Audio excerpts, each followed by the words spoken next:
કેમ છો બાળ દોસ્તો?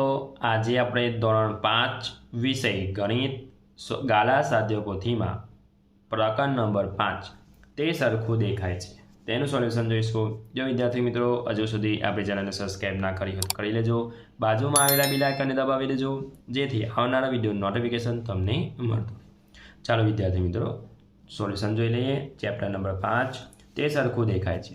તો પહેલો પ્રશ્ન છે, તૂટક રેખાની બે ભાગમાં વહેંચાતા આકારોમાંથી કયા આકારો દર્પણ સામે રાખવાથી પૂરું ચિત્ર બનાવશે? હા માટે આપેલા ક્રમને ખરું તથા ના માટે ખોટું કરો। તો અહીંયા પહેલામાં આવશે ખોટું, બીજામાં પણ આવશે ખોટું, ત્રીજામાં પણ ખોટું, ચોથામાં પણ ખોટું, પાંચમામાં આવશે સાચું એટલે ખરાની નિશાની, છઠ્ઠામાં પણ ખરાની નિશાની, સાતમામાં પણ ખરાની નિશાની આવશે।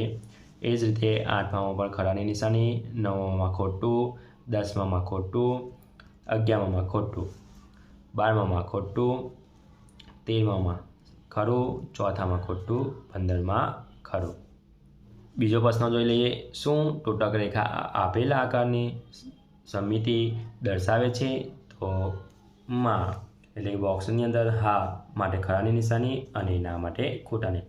તો પહેલું તમે જોઈ શકો છો સમિતિ અહીંયા આપણે બે ભાગ પડી શકાય છે આસાનીથી તૂટક રેખામાં બાજુ એટલે આવશે ખરાની નિશાની। હવે આ જે ત્યાં તૂટક અહીંયા છે એ પણ બે ભાગ આસાનીથી થઈ શકે છે એટલે ખરાની નિશાની। અહીંયા બે ભાગ આસાનીથી થઈ શકતા નથી એટલે ખોટું આવશે। અહીંયા પણ થઈ શકતા અને અહીંયા એરો હતા, અહીંયા એરો નથી એટલે ખોટું આવશે।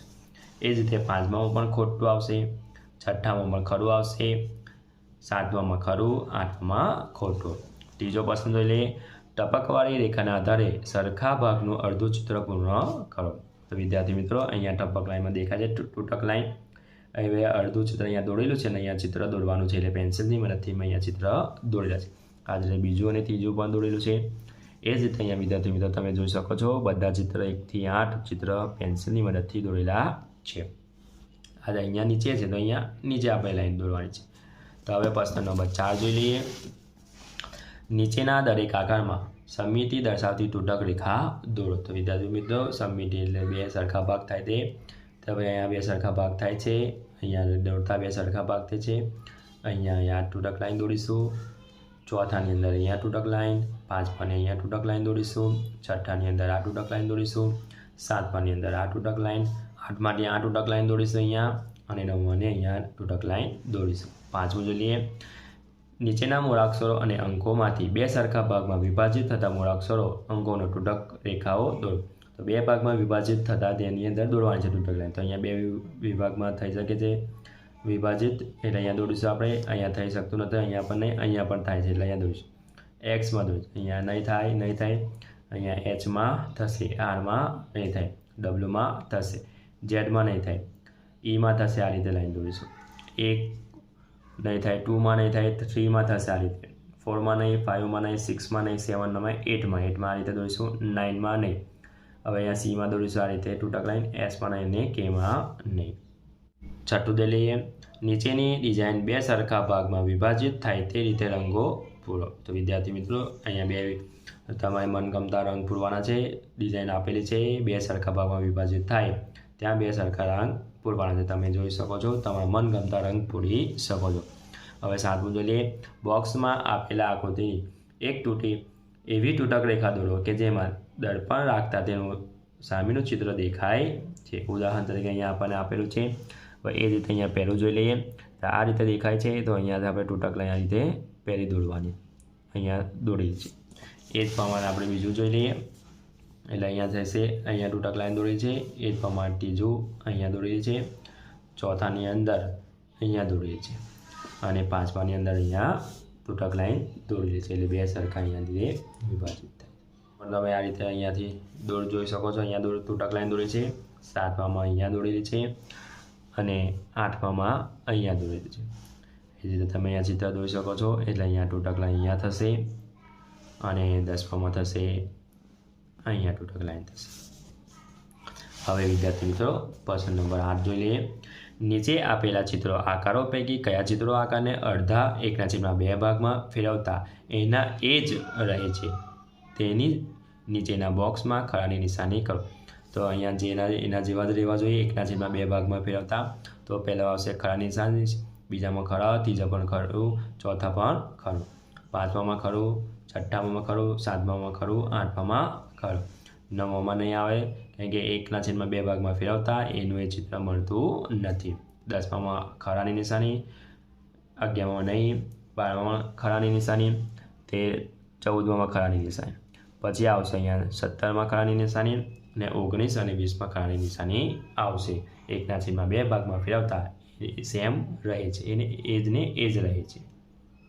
9મો, નીચે આપેલા આકારને અડધા આટામાં ફેરવતી નવો આકાર કેવો જ મળે છે તે બદલી ચોરસ ખાનામાં દોરો. તો વિદ્યાર્થી મિત્રો 1/2 આટા અને અહીંયાથી જોઈ શકો છો આ ચિત્ર દોરેલું છે, આ ચિત્ર અહીંયા દોરેલું છે. અડધા આટામાં ફેરવતી કયું ચિત્ર બને છે? આનું ચિત્ર અહીંયા દોરેલું છે, આનું ચિત્ર અહીંયા અને આનું ચિત્ર અહીંયા દોરેલું છે. હવે આ રીતે તમારે પેન્સિલની મદદથી ચિત્ર દોરવાના રહેશે. પ્રશ્ન નંબર 10 દોરીએ. નીચે આપેલા આકારો પૈકી કયો આકાર 1/2 ભાગમાં ફેરવવાથી તે પહેલાં જેવો દેખાશે તથા કયા આકારને 1/4 ભાગમાં ફેરવવાથી તે પહેલાં જેવો દેખાશે તેની નીચે આપેલા ખાનામાં હા અને ખરા તથા ના માટે ખોટું કરો. ઉદાહરણ આપેલું છે વિદ્યાર્થી મિત્રો. પહેલું જોઈ લઈએ. હવે અહીંયા આ બધા જોઈ શકો છો તમે અને અહીંયા પણ જોઈ શકો છો તમે ચિત્ર.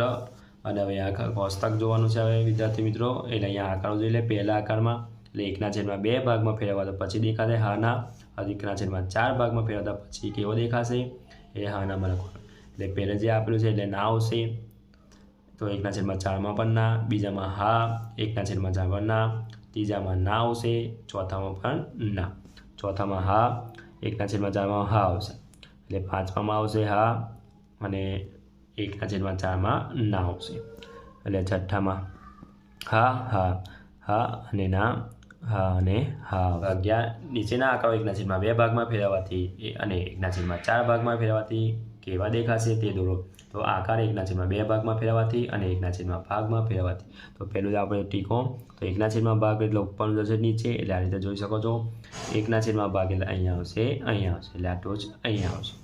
એ જ રીતે ચોરસમાં તો ચોરસમાં સરખું જ દેખાશે, 1/2 અને 1/4 ભાગમાં સેમ. અને અહીંયા ત્રીજામાં આવશે આ રીતે આવશે, અહીંયા આ રીતે આવશે. એ રીતે અહીંયા તમે જોઈ શકો છો ચોથા આકૃતિ પણ.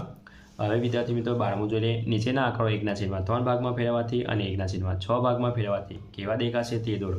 તો વિદ્યાર્થી મિત્રો અહીંયા પહેલું જોઈ શકો છો એટલે 1/3 ભાગમાંથી સેમ એવો ને એવો દેખાશે અને 1/4માં પણ 6માંથી ભાગમાં ફેરવવાથી પણ એવો ને એવો દેખાશે. તો વિદ્યાર્થી મિત્રો તમે અહીંયા ચિત્ર જોઈ શકો છો. આકૃતિ પેન્સિલની મદદથી તમારે દોરવાની છે. એટલે નીચે આપેલા આંકડો પૈકી કયા આકાર 1/3 ભાગમાં ફેરવવાથી તે પહેલાં જેવો દેખાશે તેની નીચે આપેલા બોક્સમાં હા અથવા ખરા તથા ના માટે ખોટું કરો. તો પહેલામાં આવશે ખરું, બીજામાં પણ ખરું, ત્રીજામાં પણ ખરું, ચોથામાં ખરું, પાંચમામાં ખરું અને છઠ્ઠામાં પણ ખરું આવશે. હવે 14મું જોઈ લઈએ.